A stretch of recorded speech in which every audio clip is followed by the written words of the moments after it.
qu'il y a le direct mail, certainement, ou à vous, ou à les amis, ou à ceux qui ont des grands frères ici, qui ont déjà une situation décente. Je crois qu'il est arrivé plusieurs fois de trouver dans votre boîte postale des mails de Save the Children, des lettres de je ne sais pas quelle autre organisation qui demande un soutien matériel. Ça regarde le direct mailing. Après, il y a le corporate qui est assez intéressant pour ceux qui étudient économie.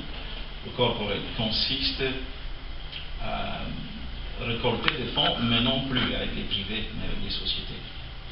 C'est-à-dire qu'il faut avoir une belle présence, soit physique, intellectuelle, pour aller affronter n'importe quel directeur de n'importe quelle société pour lui dire écoute, on a besoin de fonds pour faire ci, pour faire ça. Mais le tout doit reposer sur un projet musclé. Parce que pendant que vous pointez là, certainement avant vous, à la même porte, une centaine, un millier de personnes a fait pratiquement le même parcours. Et puis après ça, il y a d'autres méthodes qui regardent la partnership. Et moi, initialement, je me suis spécialisé sur le face-to-face.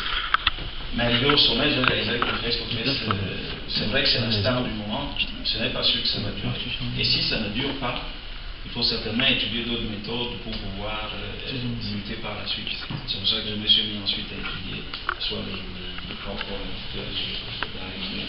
pour ne pas parler d'un autre processus, qui celui-là est plus intéressant.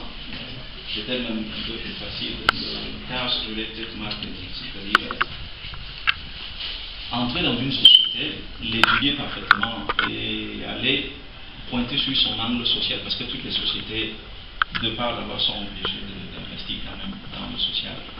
Donc il faut rentrer dans le système et trouver le moyen de la faire dépenser cet argent, parce que cet argent existe, cet argent ils l'ont, et cet argent ils doivent le dépenser.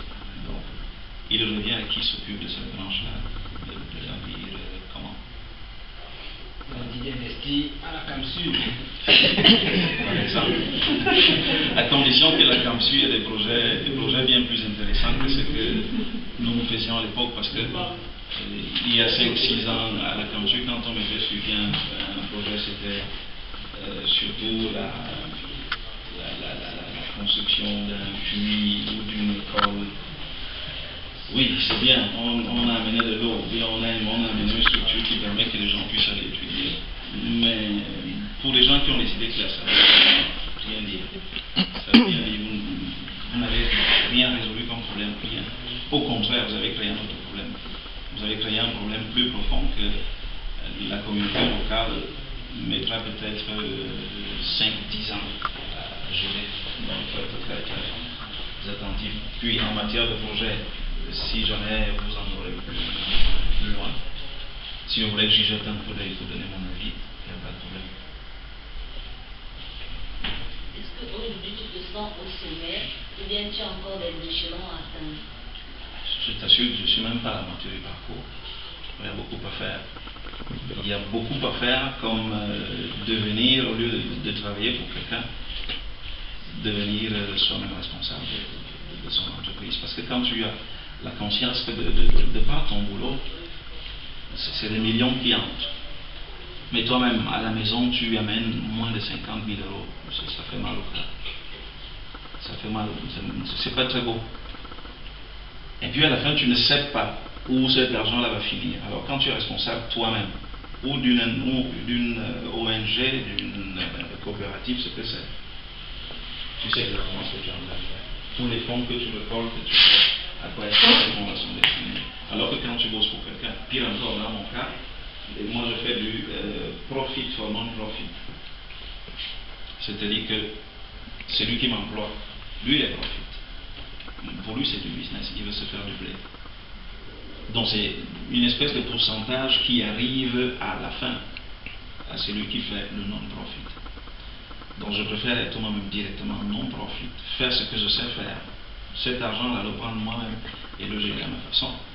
Parce que c'est beau d'entendre que grâce à l'argent que tu récoltes, on va faire ceci en Afrique, on va faire ceci en Asie, on va faire ceci par là. J'ai un pays qui fait partie du tiers-monde, ça veut dire que si je peux faire quelque chose de précis, je veux bien avoir la possibilité de descendre sur le terrain, voir ce qui est en train de changer. Sinon, il me semble qu'on est en train de me vendre une espèce de rêve. Et puis ici, il faut réaliser que ça fait quand même 50 ans que beaucoup de pays du tiers-monde existent. Ça fait 50 ans qu'on parle des mêmes problèmes tous les jours. C'est vrai qu'il y a eu une explosion démographique, mais à la fin, quand même, une légère différence. On doit pouvoir la noter dans le décor. Ce qui n'est pas toujours le cas. C'est vrai que quelque chose change, mais pas au rythme de l'argent que nous récoltons. Et qu'est-ce que tu penses des gens qui disent qu'en économie, il n'y a pas assez de débouchés, il n'y a pas de travail, ils se découragent? Qu'est-ce que tu pourrais leur dire? C'est comme dans toutes les facultés, sauf peut-être la médecine. Parce que même en ingénierie, c'est pas que quand on sort de là, on est sur le boulevard. L'auto repose sur un dessin. Tu peux avoir un doctorat en économie et machin, mais si tu n'as pas inscrit ça dans un parcours, si tu n'as pas inscrit ça dans un dessin précis, à la fin c'est de la carte jetée. C'est pour ça que dans d'autres pays, on voit beaucoup de nos grands frères vestes et cravates qui déambulent, ils montent, ils descendent, mais dans leur poche, il n'y a rien.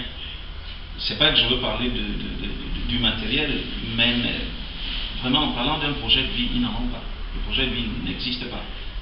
Peut-être parce qu'en nous éduquant depuis tout petit, on nous a trompé que c'est l'État qui allait nous garantir le travail et tout le reste, ce qui a complètement aplati l'initiative privée.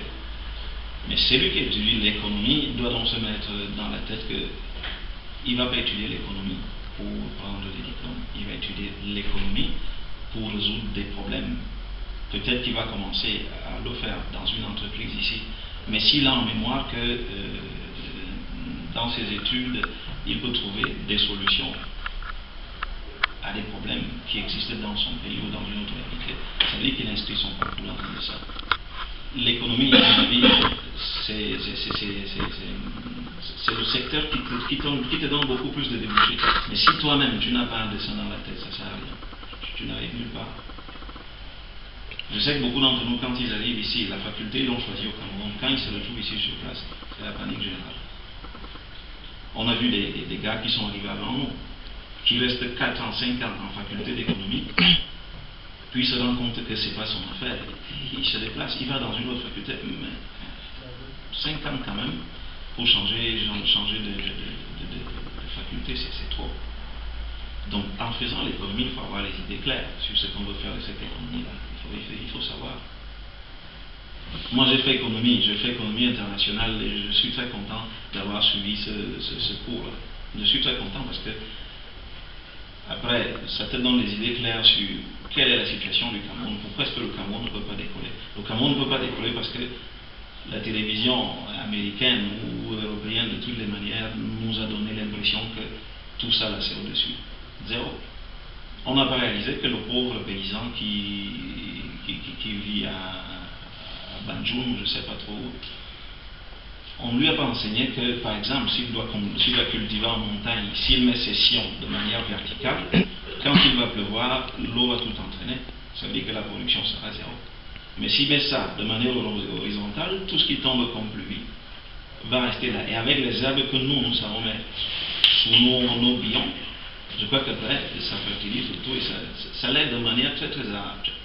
C'est la base. Mais ce qui est sûr, c'est qu'au lieu de récolter 20 kilos à la fin de la saison, il va se retrouver quand même avec 40-60 kilos.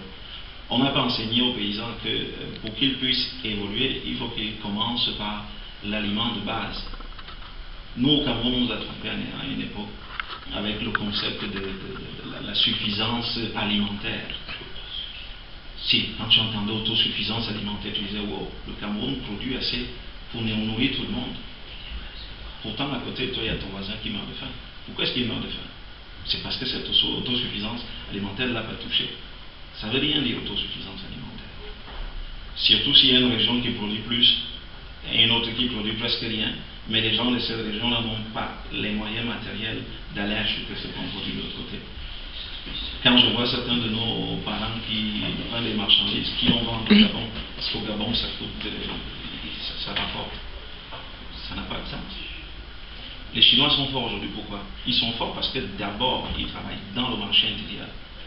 On parle d'un marché intérieur qui compte 1 milliard d'individus.